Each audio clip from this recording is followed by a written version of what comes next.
Hello, welcome to my channel, and this is going to be a short video. I hope it's short on the introduction to the book of Micah.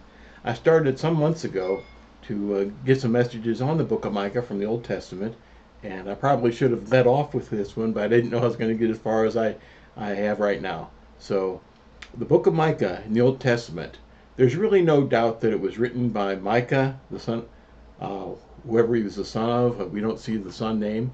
His name is an abbreviated form of Micaiah, which means that he's dedicated to the incomparable God, and it's given here of Micah of Moresheth to distinguish him from the Micaiah, son of Imlah, that's a prophet in 1 Kings 22, verse 8.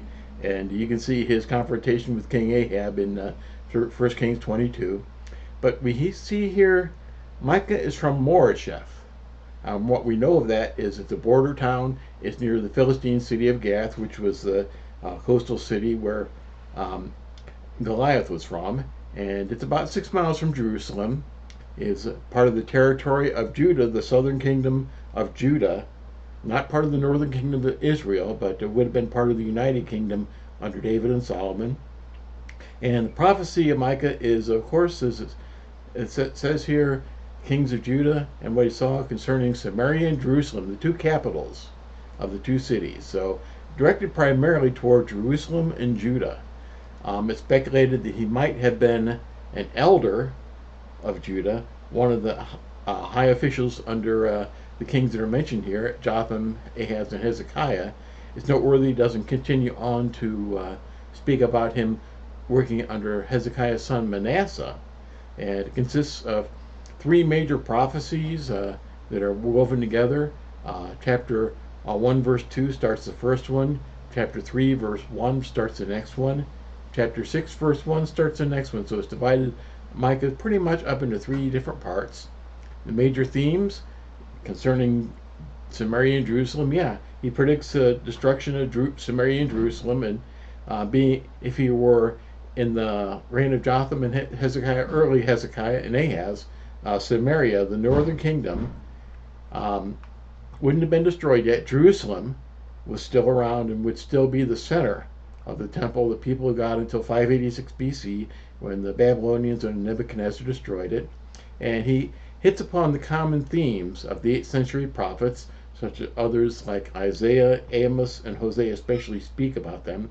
He speaks against the false celebrity prophets, financial and political corruption, the rich who are impoverishing others with the help of their religious cronies, speaking against hypocritical religiosity and a root problem of covetousness in the heart.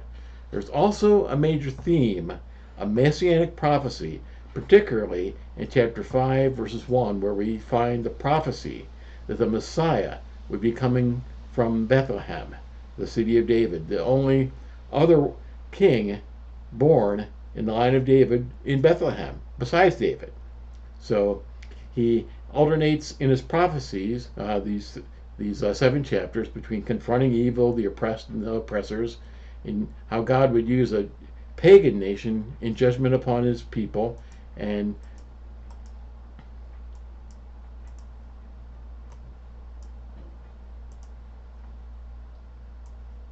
I'm having some problems here. Okay, and confrontation of evil and judgment of God using a pagan nation, and he uses lamentation in his reaction, mourning over the judgment to come, but also speaks very highly and actually concludes with the righteousness, the saving grace, and the restoration of God. And those are going to be the last few messages. They're underway right now. We're going to be talking about grace, righteousness, and the restoration of God.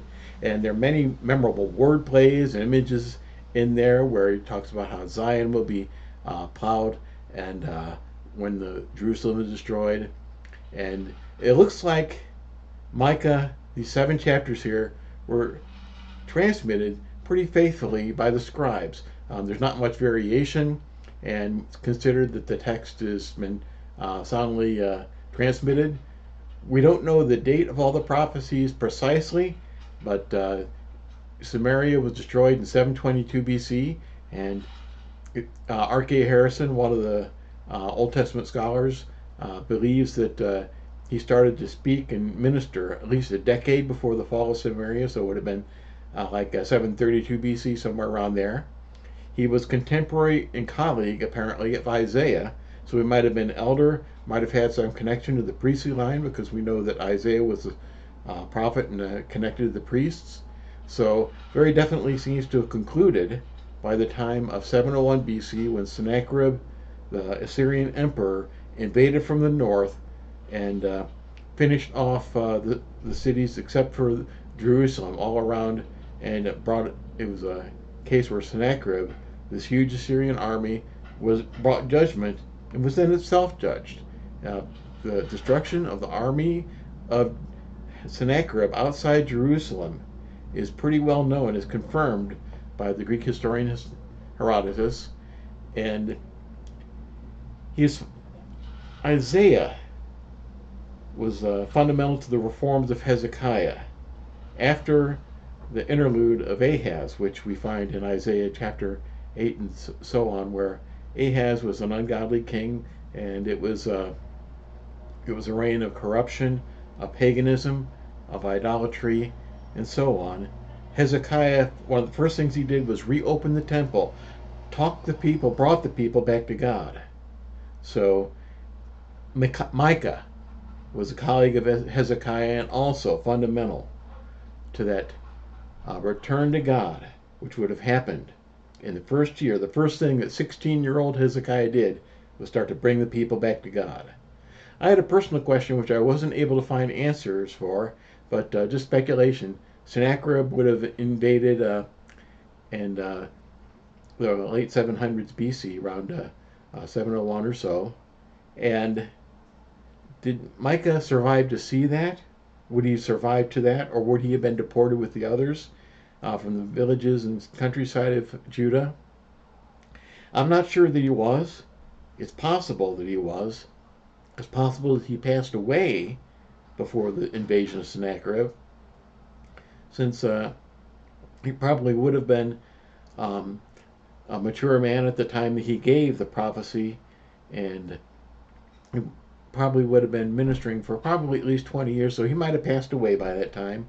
Or the alternative is that he might have found refuge with the others in Jerusalem and saw the great triumph of God and the miracle of the defeat of the army of Sennacherib. So that's all I have to say on that right now. Introduction to Micah. I'd encourage you to look through my other messages on Micah to see and to hear what happened. I do go into the history some point, and I bring up some of the other videos, some pictures from the inscriptions of what that, to give us an idea what that would have looked like. And I think there's enough there that there are any artists out there that we could see some additional art to try to depict what was happening in those days. So, hope this is helpful. Thank you. God bless you. Talk to you later.